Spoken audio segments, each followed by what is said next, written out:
This is going to be the moment that's going to start the video.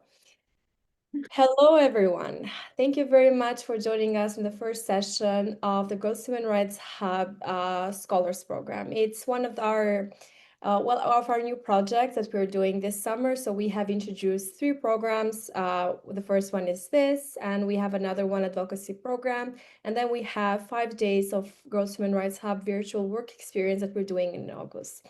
It came from an idea of what we're going to do on summer. Most of our events are happening on February, so we thought that this is going to be like the perfect moment to introduce to girls in our audience to what are girls' human rights, what are their issues, what are their concerns, and this scholars program is supposed to be a bit of more in-depth introduction of like getting your mind accustomed to like some big terms that you probably have noticed on our festival and on our plenary talks.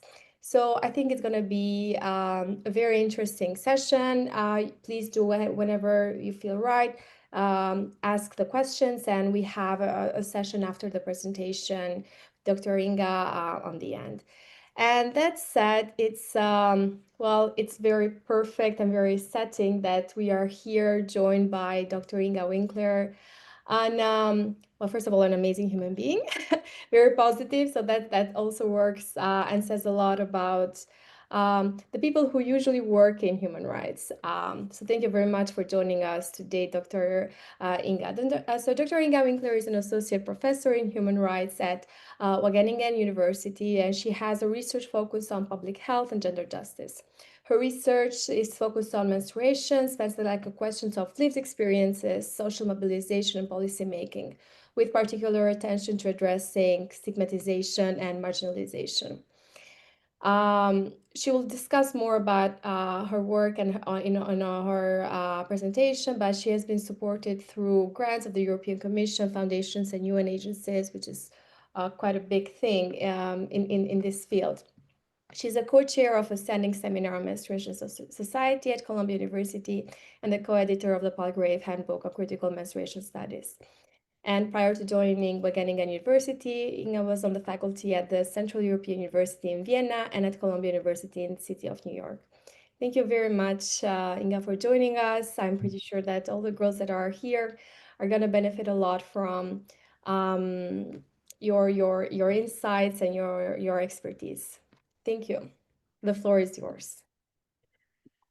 Wonderful. Well, I'm delighted to be here. I mean, thank you so much for the kind invitation. I think it's really exciting to see the work you are doing. I mean, it sounds like an amazing program.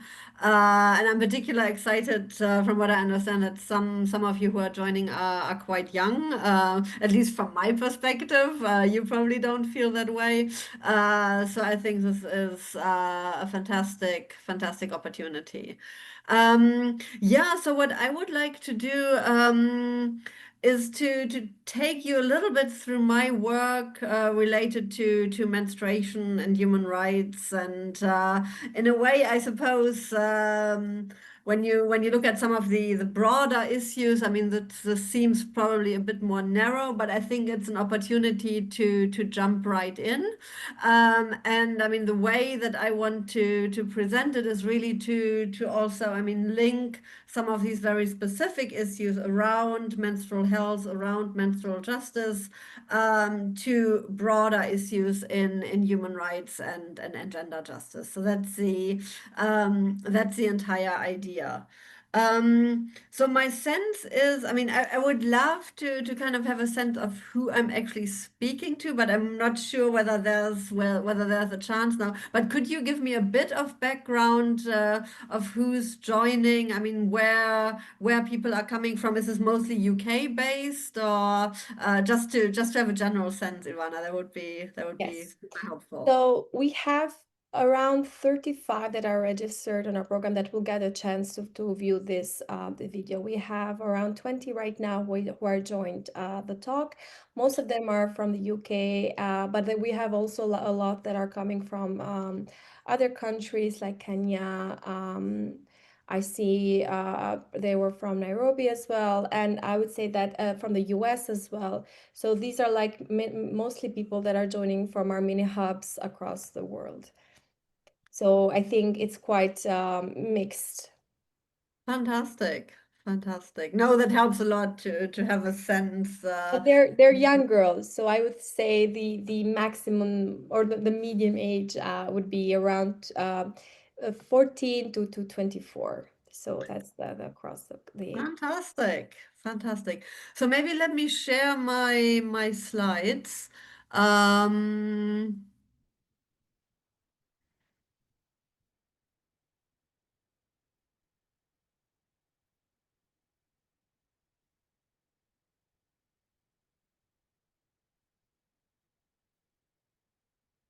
so can you see my slides in a way that you actually see the beautiful slide that you prepared and not all the mess? So it's actually in the full screen mode.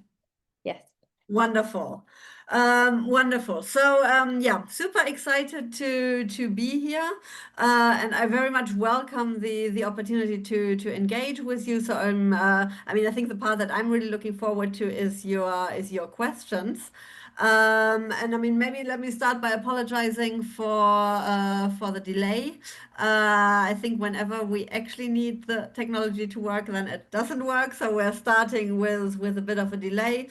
But I think if I speak for, well, I mean, a little more than half an hour, because I do want to reserve time for questions. I mean, we should still be totally fine.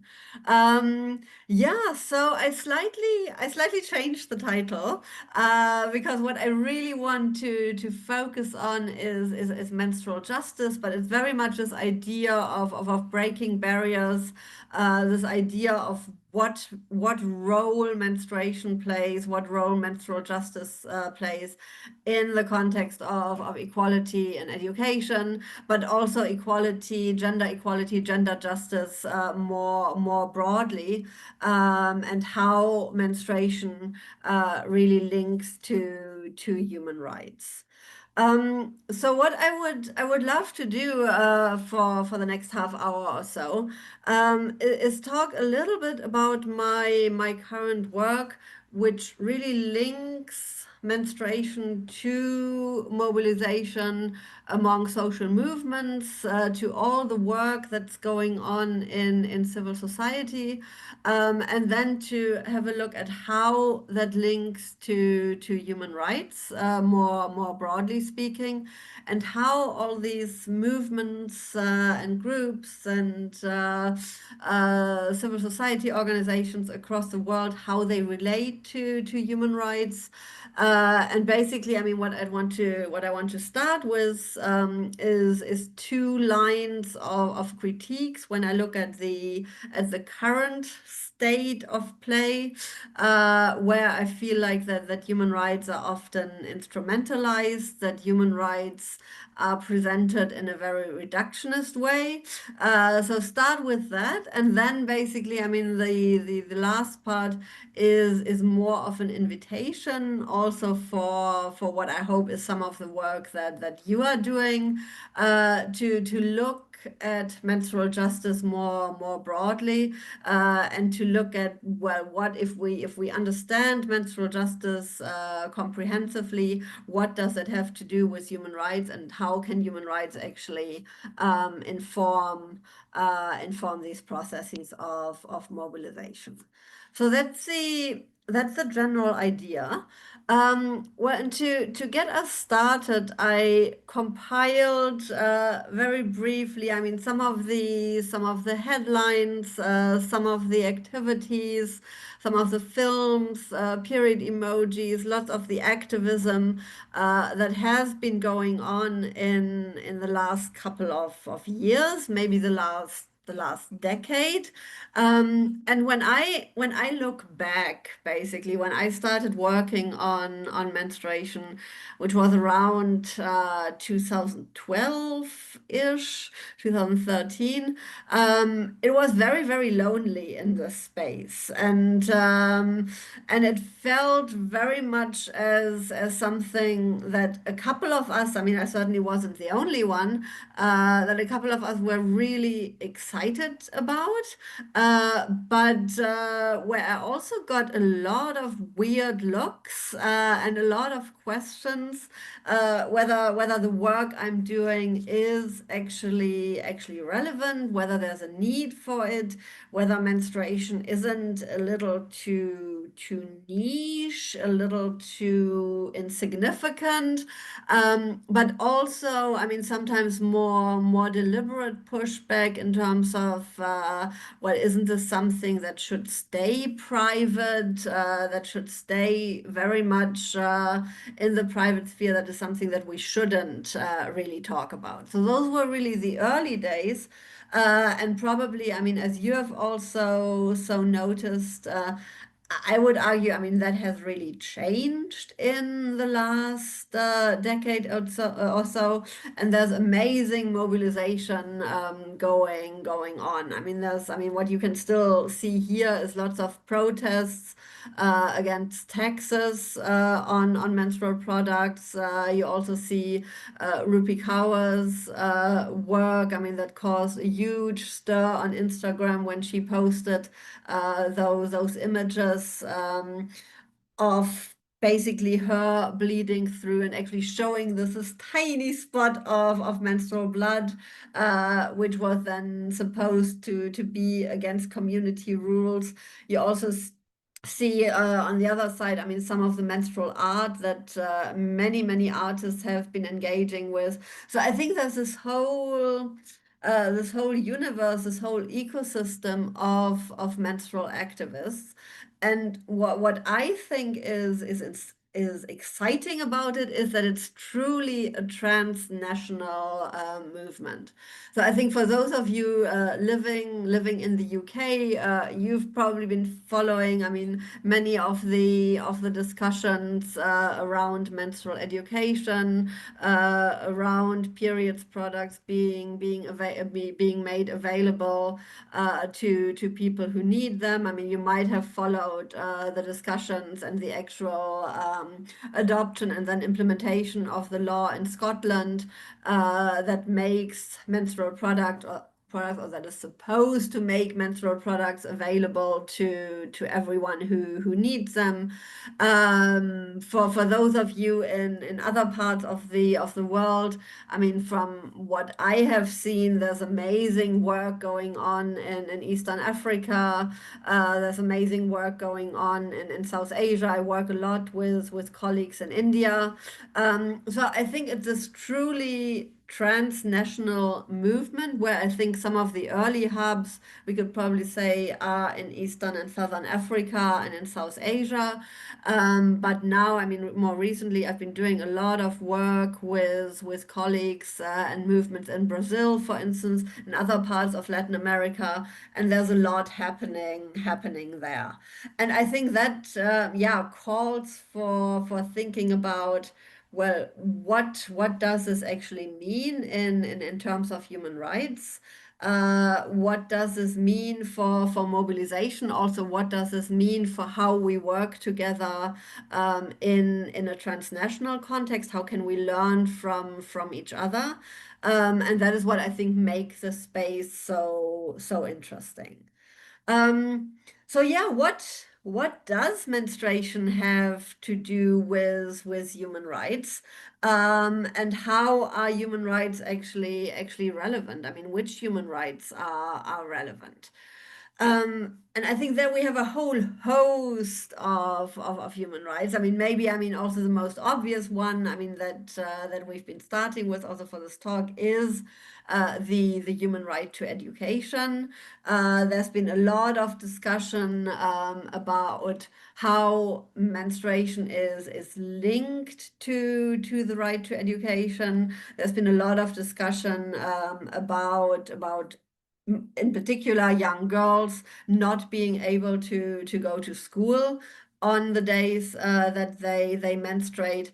And much of that discussion has been reduced to basically looking at the role of menstrual products, of having access to pads or tampons or menstrual cups or period panties or whatever people are using. But I mean, and we'll get to that later. I think the actual discussion is much broader than that. The actual link to the right to education is much broader than that. It's also about what rights do we have to actually be educated around menstruation and menstrual needs, menstrual health. It's also about the other factors that play a role in terms of being able to go to school or not. There's a lot that impacts those decisions among young girls themselves, among teachers, among their community, among their parents or guardians. And it's usually not just the lack of access to products that plays a role, but also a lot of socio-cultural factors, a lot about how young girls are perceived in their community. So all those factors really play a role in that link between menstruation and education. So maybe that's the first one that comes to mind. But there are also a lot of other human rights that are relevant. I mean, maybe very obviously the right to health, the right to housing, water, and sanitation. Once people get older, it's obviously also about their rights at work and safe and healthy working conditions. But then it's also about cultural rights. It's about taking part in cultural and public life. It's linked to freedom of religion, and overall, it's really linked to, well, not being discriminated against because of that status of being menstruating, simply not being disadvantaged, not being discriminated against because someone menstruates. I think that is really what it boils down to, and that is why I always argue that it's so linked not just to um, the physical experience, the biophysical notion of menstruating. Um, it's not, I mean, it's obviously this physiological, biological process, but it's also about everything that we ascribe to menstruation, everything this meaning making around menstruation, all the cultural practices that exist around menstruation, how menstruation is seen in society. I mean, you might want to think about, I mean, how you in your personal life, I mean, how do you actually talk about menstruation? How, I mean, when you got your first period, if you have already gotten your first period, how that experience was, how people made you feel about it, how you yourself felt about it. So all these questions, I think, really play a key role. And I think that is what makes menstruation so interesting, and also makes it such a great entry point for broader discussions around gender justice. Now let me get into, I mean, as I mentioned, let me get into some of those critiques, because I feel like that a lot of these broader discussions are getting lost in kind of what I would describe as the mainstream discourse around menstruation, which very much has this focus on menstrual products. So it's very much, I mean, as one of the interviewees in India from a study that we did a couple of years ago said, it's very much linked to these tangible outcomes, very much linked, I mean, in the context of the UN, to the human rights to water and sanitation, which then brings with it these yeah, very, very tangible notions of, well, let's get menstrual products to people, and let's make sure that they have access to water and sanitation facilities. And I mean, the last thing I want to do is dismiss those ideas. I think they are absolutely, absolutely necessary. And I think it would be too easy to say from a perspective of privilege that those don't matter. So I certainly do want to say that menstrual products are important. I also, I mean, the same about access to water and sanitation. I think obviously those are absolutely crucial, but they are not the whole story. It's not everything. I mean, we're not covered once we have made sure that people have access to menstrual products and water and sanitation facilities, because there's so much more to it. And I think there's so much more gets lost when we only focus on what's often labeled as menstrual hygiene management. I think menstrual hygiene management is important, but it's not everything that needs to be covered.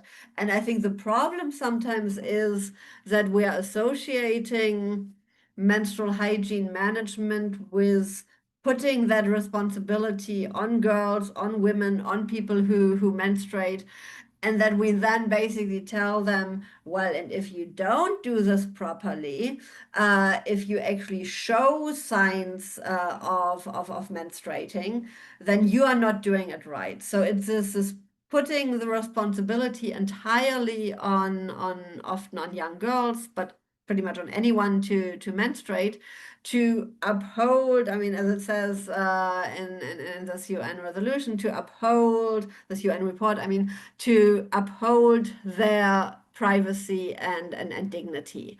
And I think that's problematic. I mean, to be responsible for your own dignity, for upholding your own dignity, and basically being told that if you actually let people know that you are menstruating, if people realize that you are menstruating, if there is some spotting, or you actually show a stain, or maybe there's some smell, or just someone hears that you're unwrapping menstrual products in the bathroom. I mean, if that's a sign of not being dignified, then I think that's problematic from our perception of menstruation and how we think about menstruation.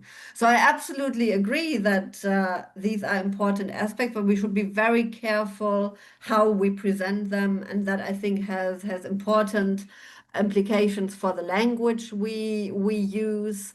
I get very anxious when people put a lot of focus on this idea of menstrual hygiene, this idea of feminine hygiene, this idea of sanitary products, because it always comes with these implications that it's our responsibility to make sure that we are clean and presentable, and that we are basically that this is needed to participate in society. So I think that's too short-sighted, and can actually have negative repercussions. So this is one of my colleagues, Chris Bobel. She wrote this op-ed for the New York Times, where she basically also argues that, I mean, this idea of simply giving people access to menstrual products, giving girls pads, is too short-sighted and doesn't cover everything we need to cover.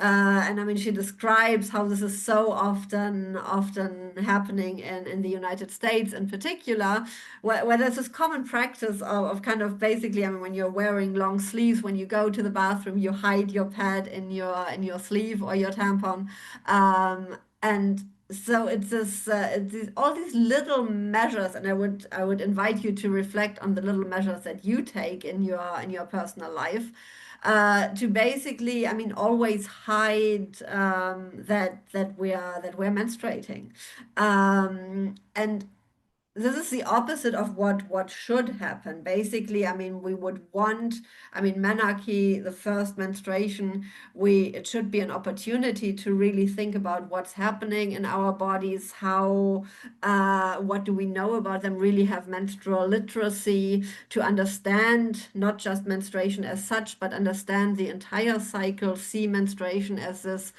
vital sign that that tells us a lot about our own bodies. But instead, I mean, what we do in most societies is this hush hush and basically keeping it quiet and keeping it silent and hiding the fact that we are menstruating. And I mean, when you maybe think about your own, I mean, what kinds of conversations do you have around menstruation? Who do you ask if you need access to menstrual products? I mean, do you just ask your friend in very hushed tones? So are you happy to talk very openly about your needs? Do you use a lot of euphemisms around menstruation? I mean, do you just say I'm menstruating? Or do you basically use some coded language? I think, I mean, from what I've seen so far, I mean, every time I speak to people from different contexts, I mean, every country, every region has their euphemisms about some aunt visiting, about strawberry week, about just having those days. So there's very little reference to menstruation itself. I think on a positive note, I mean, some of this is really changing, and in particular, when I talk to young people, um, there is some change in how we talk about menstruation. So I'd love to hear from you, kind of how you actually talk about menstruation and whether this hope that I have that maybe things are changing, that you can actually confirm that. So I'd love to hear about that later. But from my experience, and I mean, this is an example from a study that we did in Kenya, but I think it could be in many other contexts. So this is from a woman who's describing her living in an informal settlement and living in a one-room small house or hut, basically together with her brothers and her father. And I mean, her usual practice is, because they don't have sanitation facilities in the home, her usual practice is to use shared sanitation facilities. But then she wouldn't do that at night because it's risky and also very, very inconvenient. So what she would usually do is to use just a tin to urinate at night when it's dark. But then she explains when she has her period, she can't really do that and she has to wait, because if she did, there might be some drops of blood that would be visible in the tin. I mean, if you think about it from your own menstruation, I mean, there might not be just some drops. I mean, there might also be some clots, or there might actually be quite a bit of blood. And then she would see that as embarrassing if everyone can see that.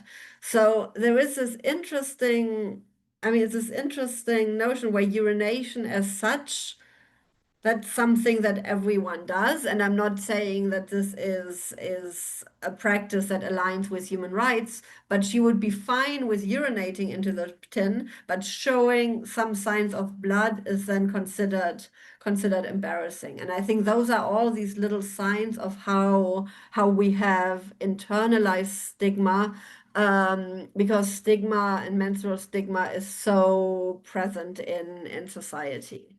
So I don't want to go into too much theory about stigma, but I think there are these different layers of stigma, and so much of it is rooted in these processes of othering.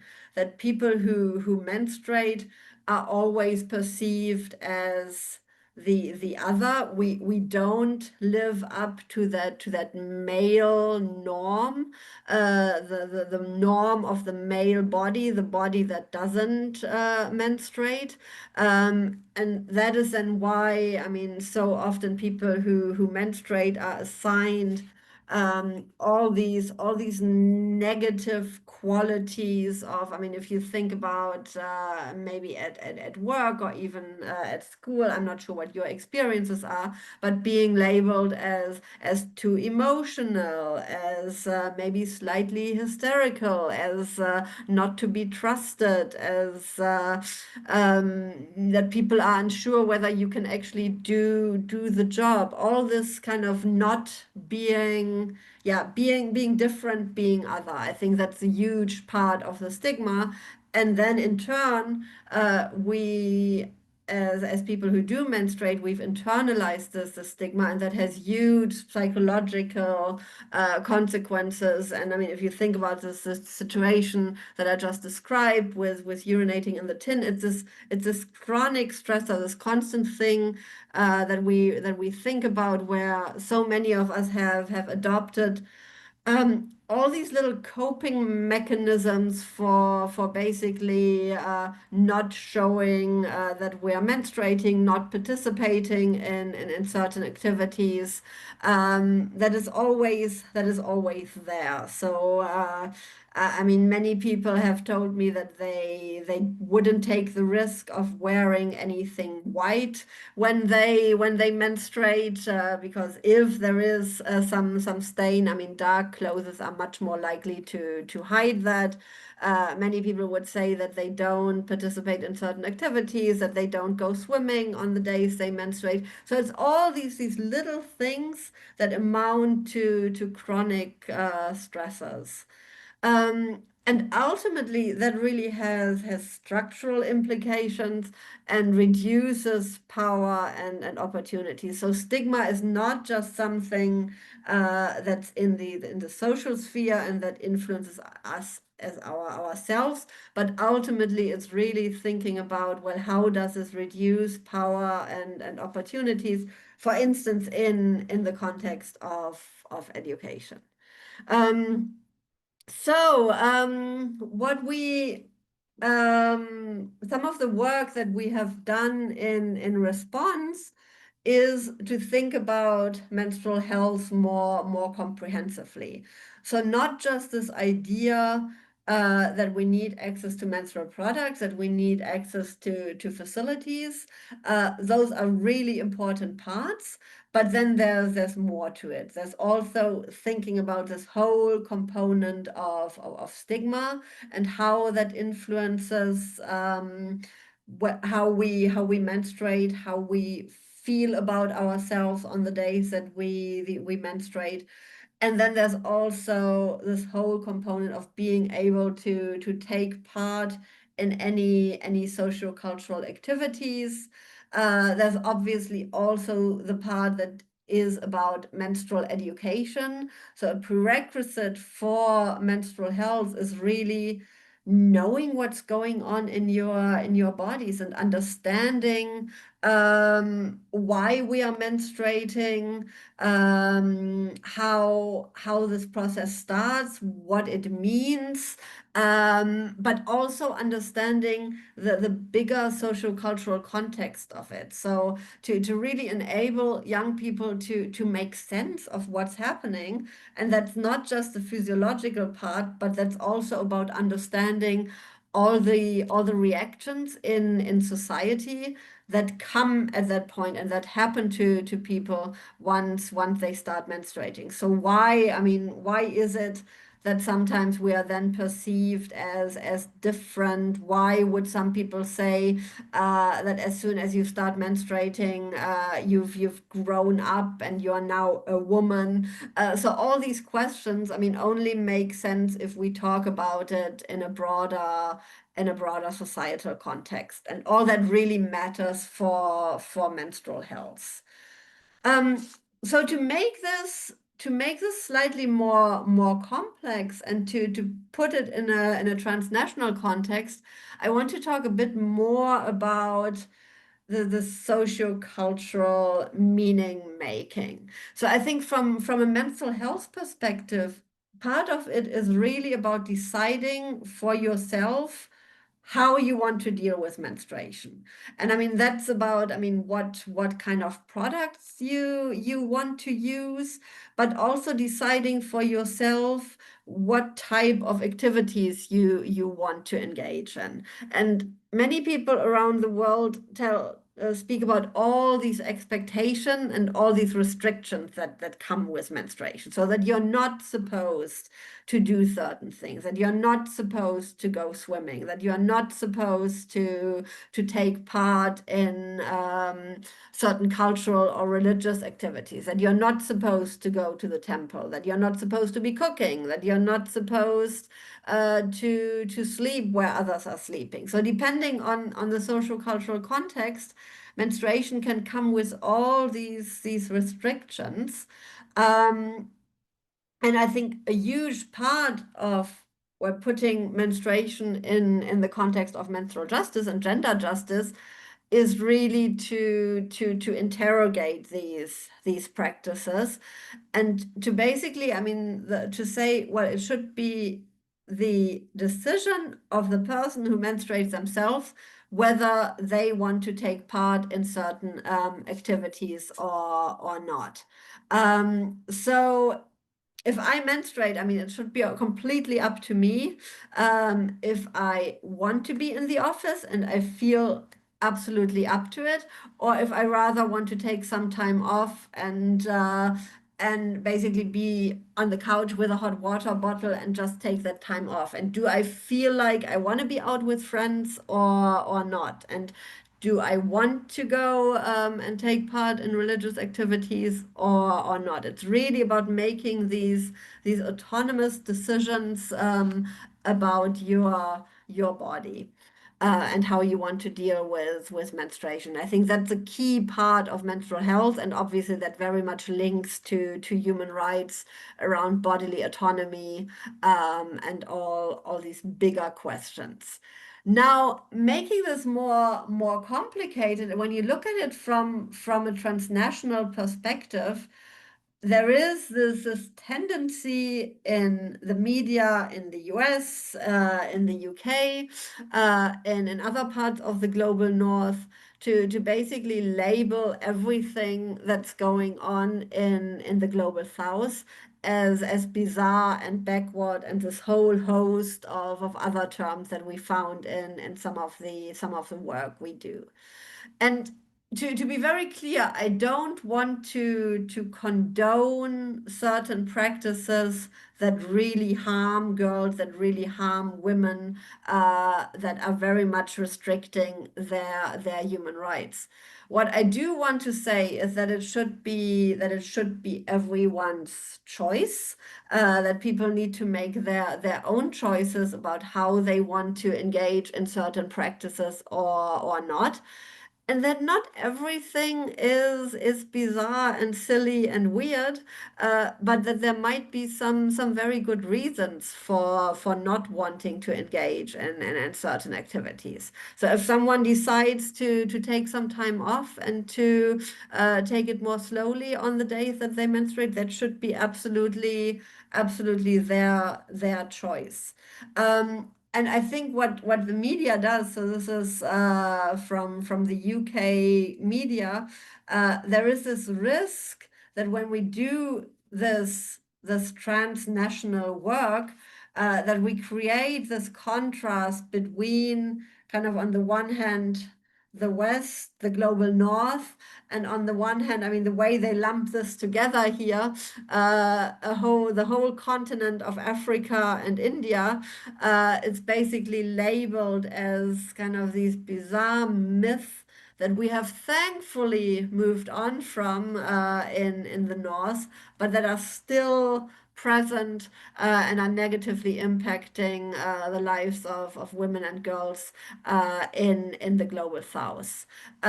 So what this does, it's creating this very linear idea of how society should develop, from kind of this backward past rooted in culture and tradition to a society that's perceived as modern and not rooted in culture. That's much more, I mean, then the neoliberal markets come in. We could talk more. We could talk more about that. How, I mean, basically, I mean, companies shape our understanding of what menstruation should look like and how menstruation should manage. But this is very linear idea, and that is what I want to challenge, to basically say that not everything that people do in countries in the global south, not everything is bad and backward, but that it's ultimately a personal decision that people need to yeah, really decide in the context that they live in, and decide in their socio-cultural environment in terms of what makes sense to them. And in one of the studies that we did recently with people who women who migrated from Nepal to the United States, it was quite interesting to see how they thought about menstrual practices. Um, on the one hand, I mean, the society in Nepal, there's a lot of, for most people, there are a lot of menstrual practices. There are a lot of traditions around menstruation that include, for instance, not cooking on the days people menstruate, eating separately, often sleeping separately from the family. So all these traditions exist.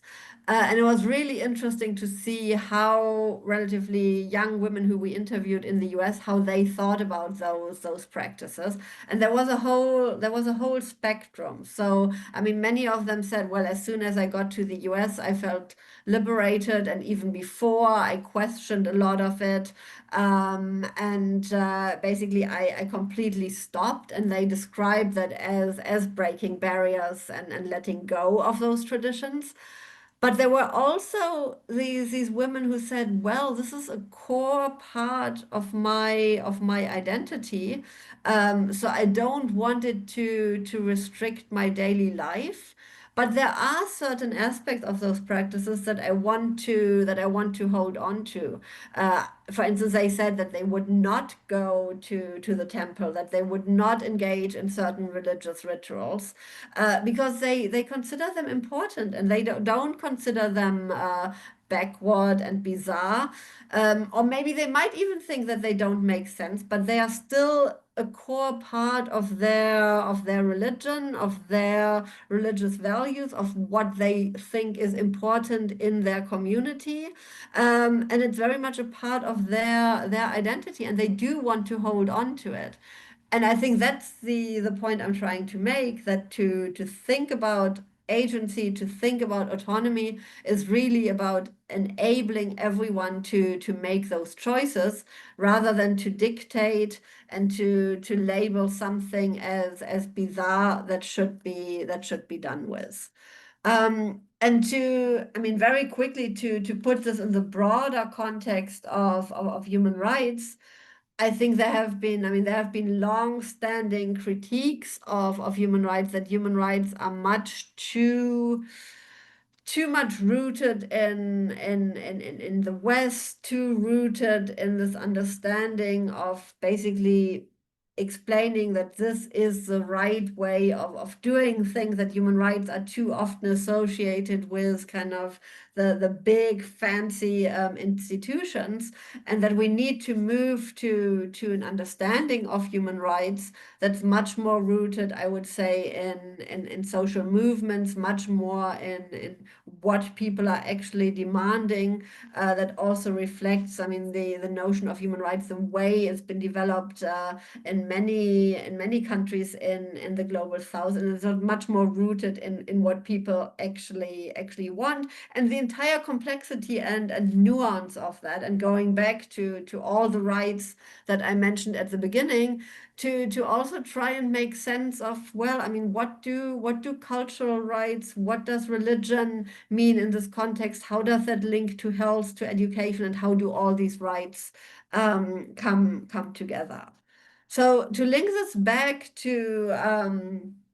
some of the work that groups in the menstrual movement have been doing. I mean, this is from the Global South Coalition for Dignified Menstruation. And they work with a much broader understanding of dignity than what I said at what I explained at the beginning, that dignity is not just about hygiene, about being presentable, about being able to pass as non-menstruating, but that menstrual justice, menstrual dignity is very much about transforming these power dynamics, that it's very much about challenging stereotypes, that it's about fighting menstrual discrimination, however it becomes relevant, and that it's really this much bigger than only providing menstrual products to people. Um, can you still hear me, Ivana? There seems to be We're some, we're we're following you. Very yeah, interesting. because it seemed to be Yes, frozen, and that might just be on my screen. Great. So, I mean, to put all these concepts together, I think it's really about putting people at the center and putting people's bodily autonomy at the center, enabling informed decision making, centering, I mean, the voices of menstruators and their agency. And that very much requires tackling menstrual stigma, achieving substantive equality. So, and that really, requires this much broader understanding of human rights. I think ultimately what really matters is to move from this idea of, well, this idea of that we need to constrain menstruation, that we need to control our bodies, is to move to this broader understanding of bodily autonomy, which can mean to a lot of people, and it's really about making those choices and centering people's own choices. I think that is really what I want you to take away. And then the last point I want to make is really about also acknowledging, and I think this is absolutely key from a human rights perspective, that menstruation intersects with so many other forms of discrimination and marginalization. So it's not just the stigma that people face as menstruators, but it's also the stigma they face if they live in informal settlements, as the example from Mukuru that I used at the beginning. It's also the stigma of having a disability. It's a stigma of being homeless. So it's usually these factors coming together that lead to compounded stigma, that lead to intersecting discrimination. And we really need to understand um, all the aspects of people's lived identity to really be able to tackle menstrual stigma. And that also has huge implications for people who identify as trans and non-binary. I think that's another point that so often gets missed in the discussion, that it's not just women who menstruate, but also non-binary people and trans men who often menstruate, and also that not every woman menstruates. I mean, trans women often don't, but also, I mean, depending on people's life course. I mean, once you reach menopause, you stop menstruating. Very young girls don't menstruate. When they're pregnant, people usually don't menstruate. Also, when they're breastfeeding. So it's not. I mean, I think we need to challenge this assumption of this binary idea of who menstruates and who doesn't, and really, I mean, think about menstruation in a very inclusive way, and then not just make our language inclusive, but also think about, I mean, what does it really mean to be menstruating, and what are the menstrual needs in those contexts, depending on so many factors. I mean, whether we look at ethnicity, religion, culture, caste, whether we look at disability, whether we look at gender identity, disabilities, age. I mean, all these factors really play a role in how we experience menstruation, and then also play a role in determining what menstrual justice means and what kind of needs people have. So ultimately, I just skipped over, I mean, some of the slides in the interest of time. But ultimately, what I want to stress, to take this back to human rights more broadly, it's really this idea of looking at what's going on in the menstrual movement, and not just looking at some of these very narrow conceptions of that are focused on access to products, these narrow conceptions of menstrual dignity that I mentioned at the beginning, which I think are often very important efforts. And I mean, I very much applaud every person, I mean, that gets involved in doing menstrual advocacy, and in playing their part in activism, and playing their part in contributing to people having access to products. But that's only part of it. And I think what also needs to happen is this rethinking around menstrual justice, and thinking about menstruation in this much broader sense of the impact it actually has on society as a whole. So we need to challenge, I mean, whatever happens in terms of teasing people around their menstruation. We need to challenge some of these euphemisms that people use. And I think those are often small steps that everyone of us can take to put menstruation in this broader concept of human rights. And yeah, that is really what, I mean, this is an example from South Africa, where they link their work back to kind of what's happening in Geneva, what's happening at the Human Rights Council, where they've been pushing for a broader understanding of menstrual health, and then really see this impact in the work of the Human Rights Council, and claim, well, I mean, that's us, that's our achievement to lead to something that's a broader understanding of human rights related to menstruation. So I think there is a lot of opportunity, a lot of hope in the menstrual movement. I mean, the mobilization that I see, I'm very excited about, because there's so much energy, there's so much willingness to challenge things. There's also something particular, I think, about people who mobilize around menstruation. Many of them are quite young. There are really interesting connections between actors and activists in different parts of the world. So all that really gives me hope that maybe in the next couple of years this will lead to a very different understanding of how we see menstruation. And I'm very excited that all of you are interested in this, and hopefully yeah, willing to contribute to challenging and changing and transforming our understanding of menstruation. Thank you so much. So I'm going to stop sharing, Thank and you very now it's you much. again. We have a lot of questions. And maybe I'm gonna start a bit. Can I do a spotlight for everyone? Sorry, I don't know how to. Can you see me?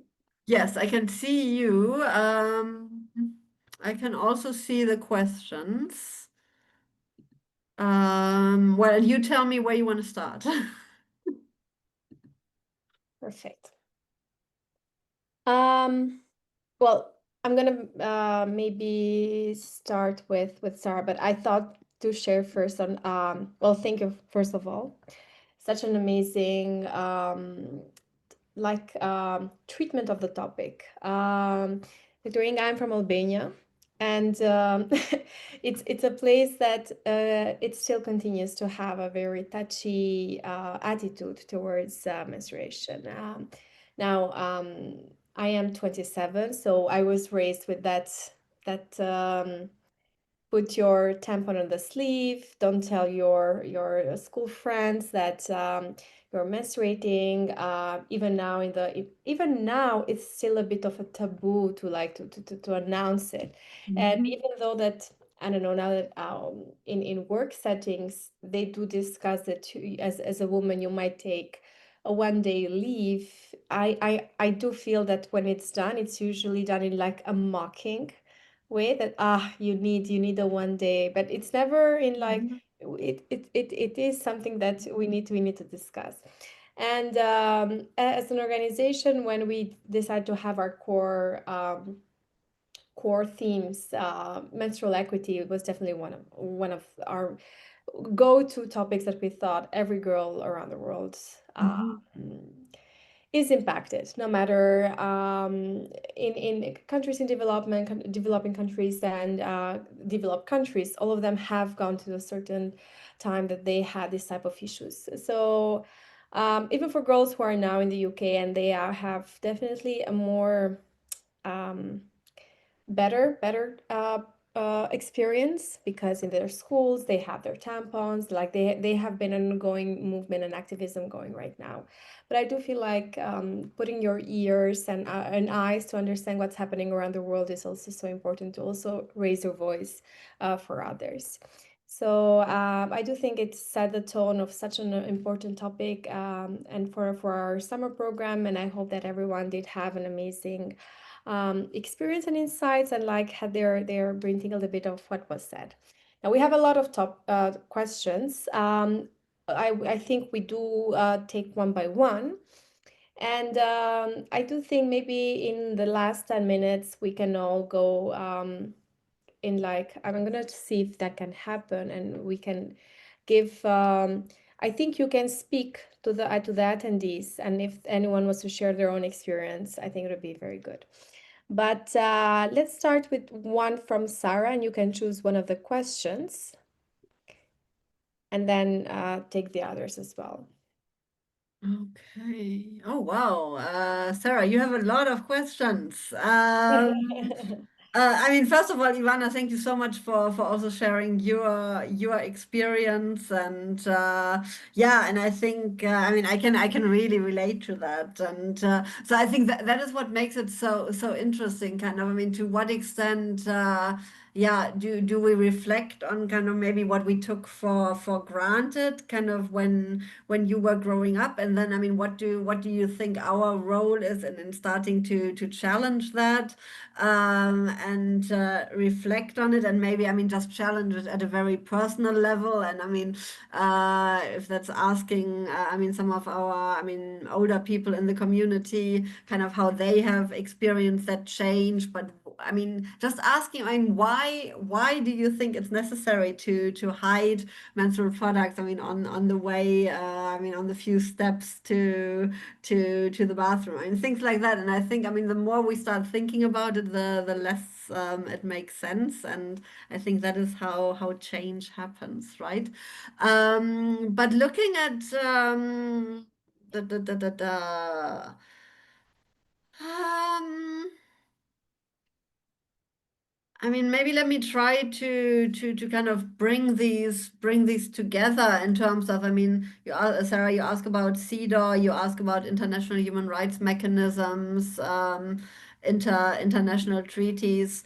Um, I mean, what I see, I mean, happening, I mean, in particular at the United Nations, which I'm most familiar with, is it's basically these bits and pieces. So, I mean, we now have two resolutions in the Human Rights Council that address menstruation explicitly, where people are trying to open those processes, but which are still very much focused on menstrual hygiene and these very, I mean, what I spoke about at the beginning, these very immediate needs. And I think what happened at the international level is that people working in those spaces thought that water and sanitation are kind of this great entry point to start addressing menstruation. And I think to some extent that was certainly right. And there was a lot of openness among people working in the water and sanitation space to start addressing those topics. And I think that made a lot of things possible. But I think it also came with the downside of linking menstruation to these relatively technical, engineering-driven solutions. So when you look through kind of what we have in the context of human rights documents, there are a lot of reports, a lot of resolutions that very much link this idea of menstrual dignity requires hygienic management and privacy and access to products. I do think at the same time, I mean, that there is, so when you ask about blind spots and about what's missing, I mean, it's definitely this.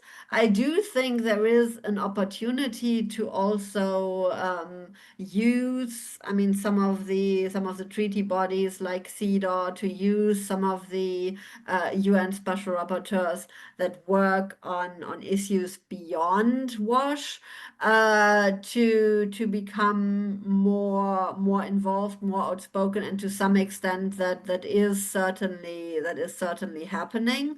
But I think there's more that can be done. I mean, if you think about, I mean, the mandates of special rapporteurs, for instance, I mean, related to religion, to culture, to gender equality and women's rights, broadly speaking, I think all of them can play a role for this more encompassing understanding of menstruation.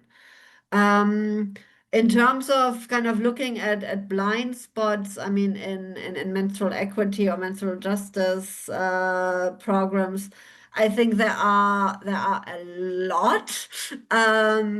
And I think that's why it is so important to really think about, I mean, how does compounded stigma play out? I mean, how does discrimination intersect, and how is the experience of menstruation very different when you experience homelessness than if you don't. And I think some of these blind spots again relate back to this general idea. So if, I mean, I'm not saying they always exist, but if they do exist, I mean, programs usually try to target people who experience homelessness and make products available to them. So that what I see is a lot of product drives, a lot of charitable initiatives, but that's great. I don't want to dismiss that. I encourage you all to participate. But at the same time, what does that mean for menstrual health more broadly? I mean, that doesn't enable people to deal with painful periods. That doesn't enable them to get diagnoses for any health conditions they might have. So I think we need, I mean, as in other areas, we need this much broader understanding of what menstruation, what menstrual needs actually are. And I think it also links back to some of those power dynamics that I was talking about. So I mean, from the studies I know that deal with homelessness, there have been a lot of people who describe basically their experience in shelters, and being able to access menstrual products in shelters which is a plus, which is kind of a step forward from not having access to products at all. But then it's always, I mean, so many of them describe this experience of having to ask for them, of having to approach someone who worked there to specifically ask for access, and they're often not refilled. So there's always this additional step, this making it as complicated as possible. And there's always, I mean, what I come across so often is that there is this perception that people will steal menstrual products if you make access to them easy, that they will take too much. I mean, usually, I mean, people will take what they need because, I mean, no one is interested in hoarding menstrual pads or tampons or other products. I mean, my experience is that people usually take what they need because I mean there's not that much use for having more than we need, and if people do take them, then it's usually because they require them. And this having to prove, I think that's also a huge issue in conditions of, you didn't ask about that, but when we look at prisons and jails and incarceration more broadly, I mean there are terrible power dynamics where guards then use their role and basically require women to show that they've actually used the products that they've been given, that they've been assigned, and need to prove that they have used them and that they are soaked with blood. So one woman we spoke to for a study, she actually had to collect her menstrual pads in a bag and then show that bag to one of the guards to then show, here, see, they're all soaked with blood. I need 5 more. So these types of power dynamics, I think that's they're absolutely key to address. And yes, just trusting women and trusting people who menstruate that they share what they need, and that this whole idea of hoarding and using more than you need is not quite it's not quite the reality. When we look at disability specifically, I would say, I mean, there is some progress in addressing physical disabilities, so that at least there's some thinking about how do, I'm not saying that it's always happening, but there's some thinking about how do bathrooms need to be equipped to enable people to manage menstruation? How do we provide materials for people who are visually impaired? Things like that. I think we pay a lot less attention to cognitive disabilities. We also pay very little attention to mental health in general, moving away from disability as such. So I think that's really, I mean, this, yeah, looking at people in all their diversity, I think is absolutely key. And I mean, Grace, as you also say, it is this additional stigma of having a disability. It is very much about practical barriers, but I think it's just as much about sociocultural barriers and kind of the barriers that, in addition to practical and physical barriers, I mean, that are created in society. If I can interfere, I find it so interesting that the attendees and the participants, like they can understand there is this challenge with menstruation, but I find it quite empathetic that they go on an extra layer, and a lot of questions are about the girls with disabilities. Mhm. So I would Yeah, like to comment on that. yeah, yeah. You're asking great questions. Maybe I could like Maria. So a question, Dr. Inga, how do you think we can change social norms where one side some activities are forbidden when menstruating, and on the other side women are expecting to have the same levels of energy, do sports at the same level? This is also highly advertised in menstrual products, like the advertisement that you put a pad and then you go and conquer the world. It's the issue was just the pad. Yeah, exactly. And I think I mean, I think ads, I mean, they're so fascinating to unpack because of all the nonsense that they convey. And I mean, this kind of this idea, I mean, that as soon as you start using pets, or as soon as you start using that brand, Yeah. you'll be liberated and free and empowered and everything is yeah, it's just rosy. So I think that this points really to one of these key challenges also in how we think about human rights. I think it's very much about enabling people. I mean, as I said, enabling people to make that choice. But I think the risk is then always, I mean, that it backfires.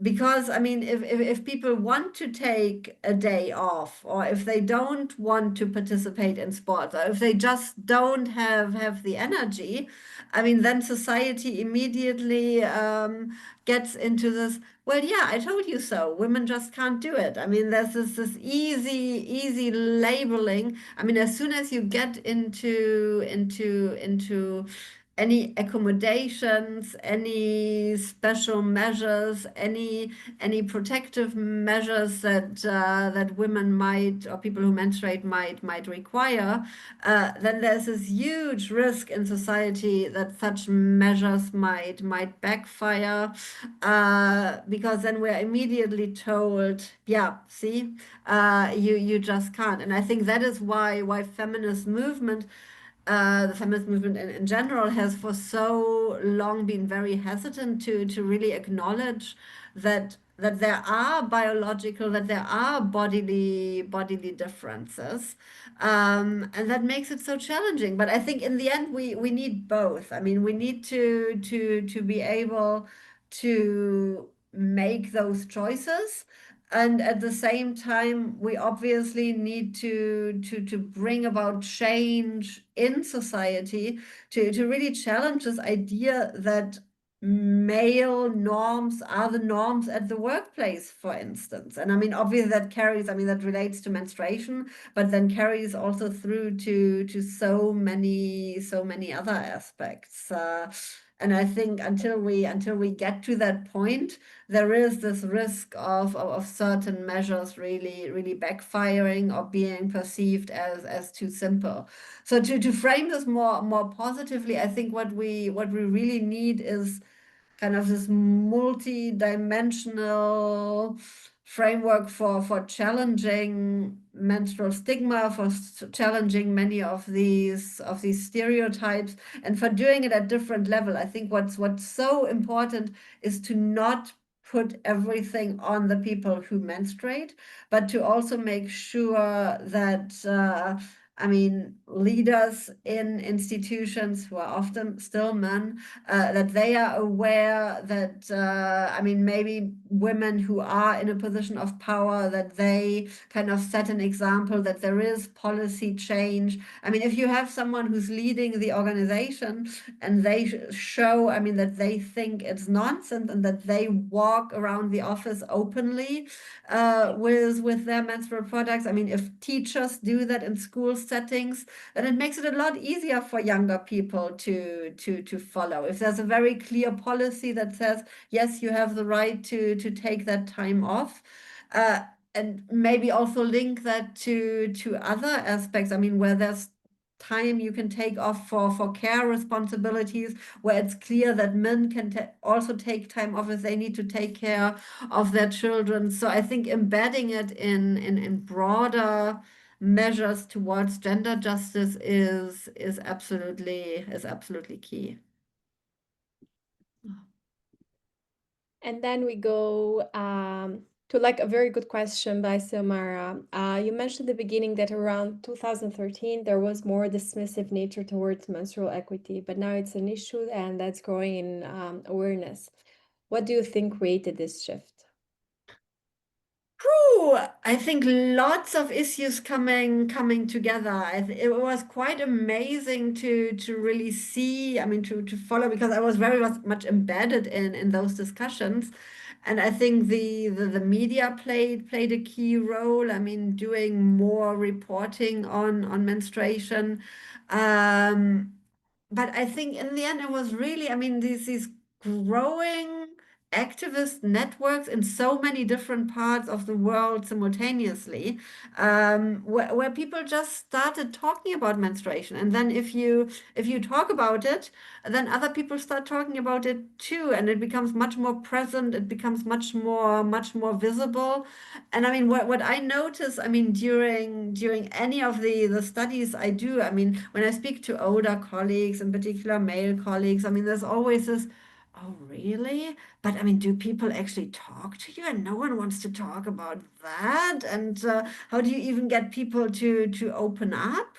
I have never had a challenge of getting people to open up. I mean, as soon as you start talking about it, people are keen. Everyone wants to share their experience. Or most everyone feels like this has been suppressed for so long that there is this yearning for an opportunity to talk about it. And I've never had, I mean, none of the interviews I've ever done have been like, oh, okay. I mean, there's this hesitation. I mean, maybe there's hesitation for like 2 minutes. And then as soon as I start talking about menstruation and I kind of signal that it's totally okay, I mean, people want to talk about it. And I think that is really this, I mean, yes, there have been these moments. I mean, there have been documentaries. There has been kind of this big kind of thing about, wow, we have a period emoji. There have been, I mean, many steps kind of contributing to that. But I think what has really changed is this attitude, in particular among young women, to say, no, there's nothing to be ashamed of. It's nothing to be embarrassed about. We need to talk about this more. And this happening in many different parts of the world, I think, has made a huge impact. It is so true, and I think academics do pave the way, and they and the policy making and everything. But I think at the core is activism. There is an organization, Women Against Violence Europe, and I was there with a co-volunteer. And what she did in Vienna 2 years ago, she did a wave rave. Uh-huh. It was a rave happening in Vienna, and then um, it was like inviting youngsters, people of all ages, and she was showing me the pictures, and there were like a lot of like big tampons, like images, like blood and everything, and I found it like, okay, it's a very good opportunity to um, not make it a sensitive. It's not sensitive. Mhm. It's a biological thing. Making it difficult to talk about. It's a cultural and societal difficulty. So I find that these type of like movements Mhm. help a lot to make the conversation easier. So Yeah, activism and learning about the topic, understanding it, and of course then acting upon it. yeah, yeah. I mean, just there's another question. I mean, where I think it's Sarah who's asking that there is this big focus on encouraging girls and women Yes. to be more open, and but at the same time, isn't there a risk that we then put all the responsibility on them? And I absolutely agree. I think a lot of what's been happening, I mean, is very much due to the initiative that young women have taken, but it shouldn't be on them. I want to be very clear on that it shouldn't be entirely on them. And I mean, when I hear these narratives about young women changing the world and young women kind of doing everything, that can't be the whole story. I mean, there's so much more to it, and it's really about creating the structures where they actually can do that and where that's being facilitated. So absolutely, I mean, the role of institutions, the role of those who lead institutions, the role of structural change is absolutely key.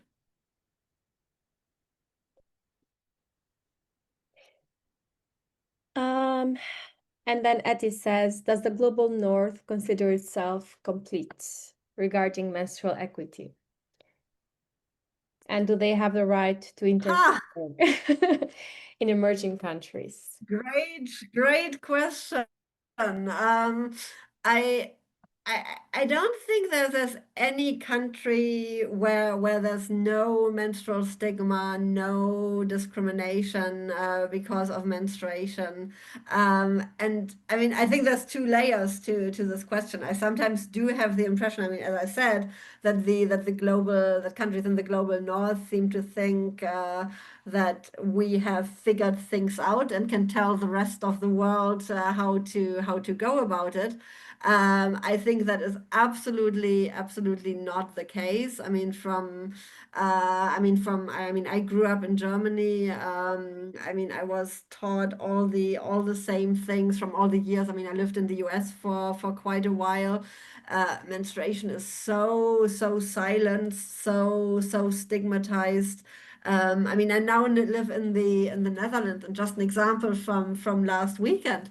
I went to it was just in a restaurant, and I went to the bathroom, and there was a big sign in the bathroom that basically called on everyone who was using that bathroom to act like a lady and wrap things up. So things were never specified, but I mean it was obviously what they were that were referring to menstrual products, and they were actively asking people to make sure that there's not a sign of blood that's visible. I mean, even if you put it in the trash, I mean, it's not like, I mean, it's a trash anyway, but I mean, make sure that it's all wrapped and concealed and silenced. And then this reference to acting like a lady, I think it's hugely problematic because it's kind of this, well, if you actually do visibly menstruate and if your bodily functions are visible, then you're not a lady, then you're not dignified. I mean, that's the connotation. And then if we look at, I mean, more broadly, when we look at menstrual education, when we look at healthcare, I mean, the gaps in diagnosis for health conditions, I mean, related to menstruation in some way. I mean, they're huge. I mean, in most European countries. So, I mean, no, I mean, the countries in the global north are definitely not there, and they are certainly not in a position to tell other people what to do. I think and to the contrary, I think sometimes, I mean, when I speak with activists in South Asia and India, in Nepal, in Brazil, I mean, there's so much more going on and challenging some of these notions. I think there's a lot that we can learn from the global south, and there's a lot of opportunity for mutual learning.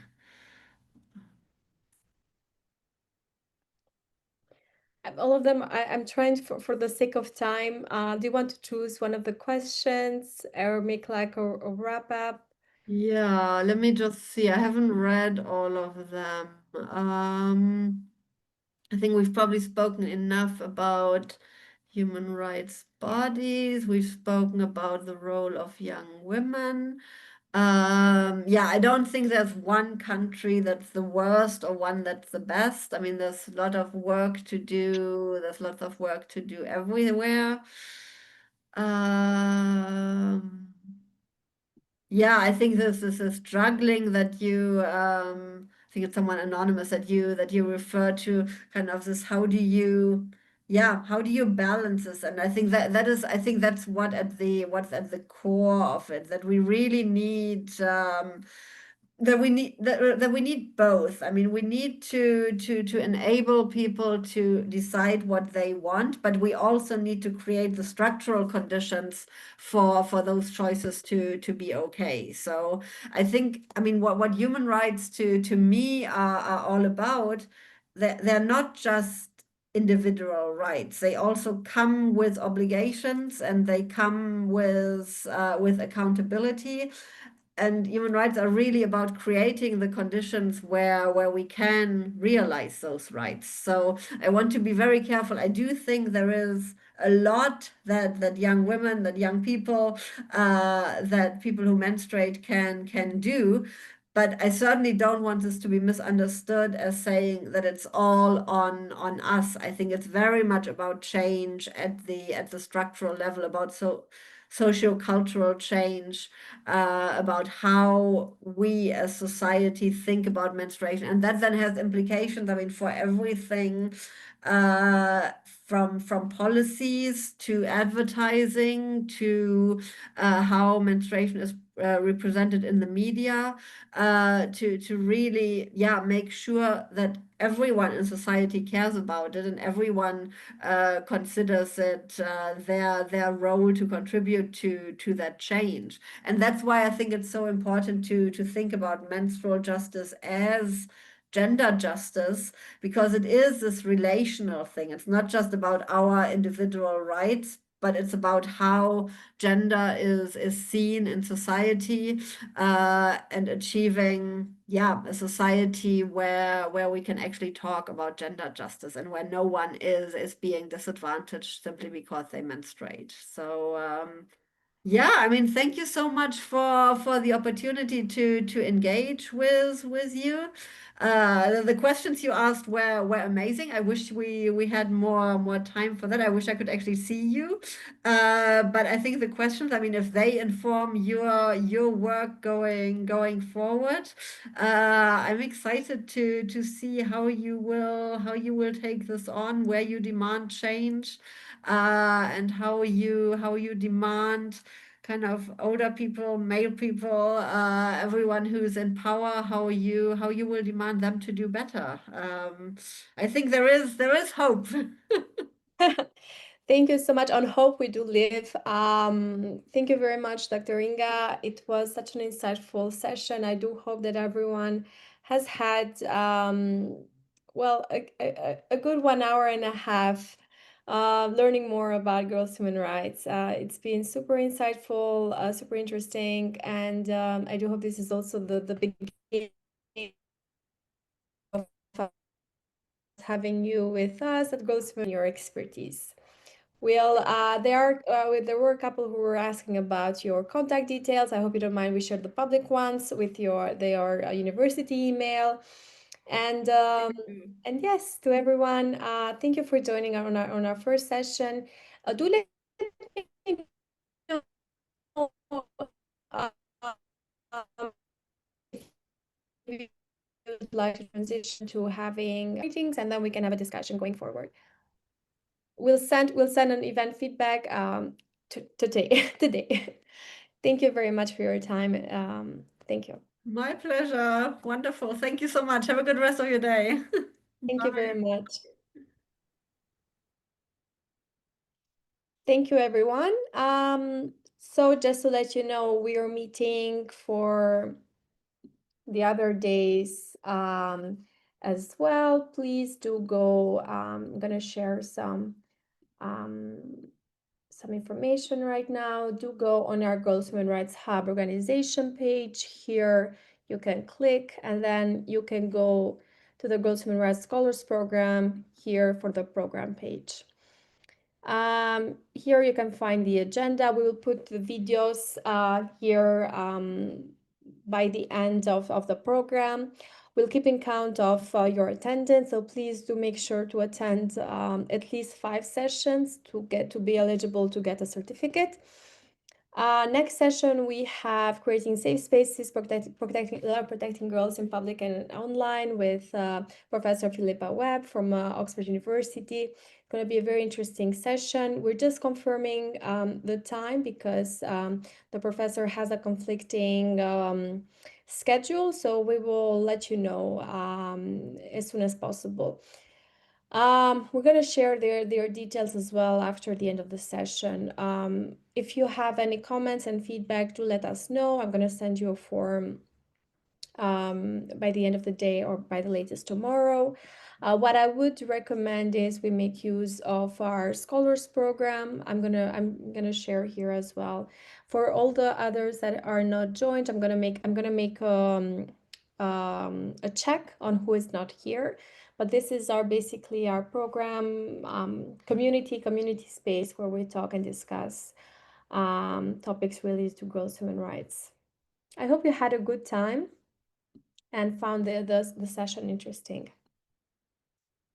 If you have any questions, do let me know on email, on the Mighty Network, and we can coordinate, and I can explain them further. And apologies as well for the technical difficulty at the beginning. We're going to sort everything out for the next sessions. Thank you for joining us on this Monday, and we'll see you again next Monday. Thank you.